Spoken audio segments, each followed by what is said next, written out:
আপনি যদি সত্যি ইচ্ছা করে এগুলো আমার সাথে করেন, পরিবারে, সমাজে, রাষ্ট্রে, আন্তর্জাতিক মহলে আমাদেরকে যদি শুধু কালার করতে চান, এ বাংলাদেশে বহু হাবিলকে আজ আমরা দেখতে পাচ্ছি। হাবিল হয়তো নেই কিন্তু তার প্রেতাত্মা আছে, কাবিল হয়তো নেই কিন্তু কাবিলের প্রেতাত্মা আছে।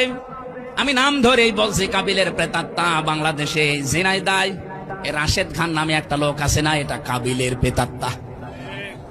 কাবিলের সাথে ওর জীবনের মিল আছে। যে যাই করুক না কেন, একটা গোষ্ঠীর উপরে দোষটা চাপিয়ে নিজেকে ভালো সাজায়, এটা কাবিলের গুণ। আপনি দেখেন সারা বাংলাদেশে যেখানে যা হবে, এই লোকটা সর্বপ্রথম মুখ খোলে যে একটা দলের উপরে দোষটা চাপিয়ে দাও। আপনি কিন্তু নিজেও জানেন যে এই দোষের সাথে এই দলের কোনো সম্পর্ক নেই, কিন্তু তাকে কালার করার জন্য আপনি উঠে পড়ে লেগেছেন। যেই জাতি যেই কাজ করে না, তার উপরে যদি কেউ ওইটা চাপিয়ে তাকে জাতির সামনে কালার করে দেয়, হয়তো সাময়িক কিছু মনে করছেন না। আল্লাহ বলেন কি হবে, আনতাবু আবি ইসমি ওয়া ইসমিকা। হাবিল বলেছিল, ভাই কাবিল, আমি চাই আপনি আমার উপরে জুলুম করে, অত্যাচার করে, অতর্কিত হামলা করে আমাকে মেরে ফেলার মাধ্যমে যে পাপ হবে, এই পাপটা আপনি বহন করেন।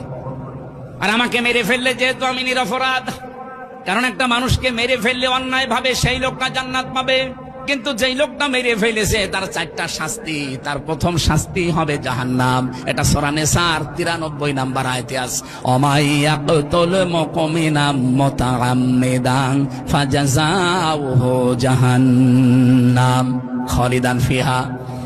আল্লাহ পাক বলেন, কোন মানুষ যদি ইচ্ছা করে কাউকে মেরে ফেলে, তার প্রথম শাস্তি হবে জাহান্নাম।